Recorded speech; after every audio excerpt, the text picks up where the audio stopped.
Going to look at the newspapers now. Dipti is joining us here on set today. International Criminal Court, Dipti, mentioned this briefly in the news, delivering its verdict today on the Bosnian Serb leader Ratko Mladic. Papers talking about this today, aren't they? It's a huge deal, at least for Liberacion, the left-leaning paper. They're talking about it on their front page. Ratko Mladic, the last butcher of the Balkans. That's how the paper puts it.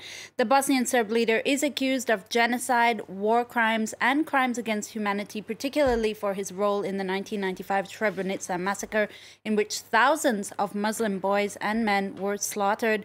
Now, Mladic is the last person to be judged out of 161 people brought before the ICC. Yet, to some Bosnian Serbs, he's still a hero.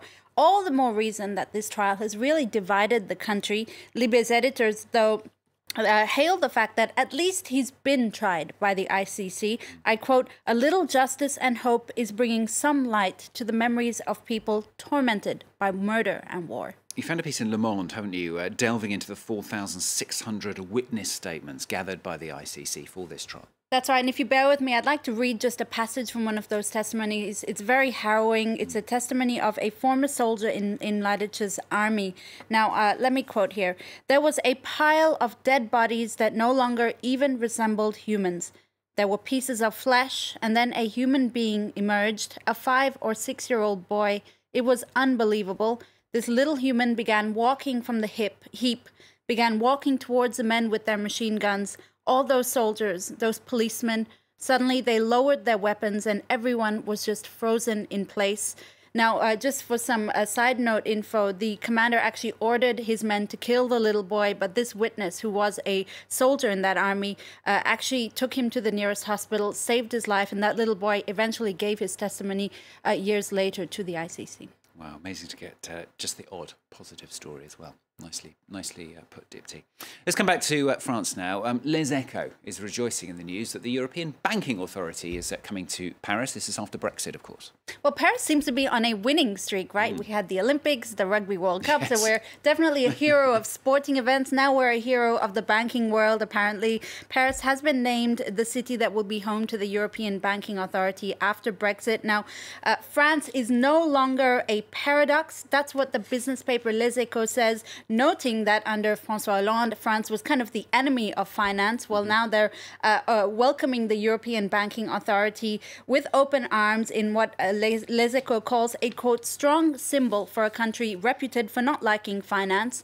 Now, one paper that doesn't like this, though, is L'Humanité, the communist paper.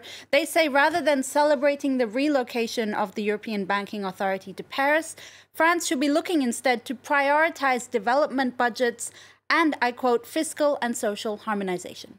Another highly controversial debate now. We're going to talk about an issue that's been dividing linguists and purists alike here in France. Now, this is the issue of feminizing the French language. Well, this whole debate began with the seemingly sexist nature of the French language, which requires that when you're talking about groups of men and women, the male pronoun takes precedence, even if it's a group of several women and just one man.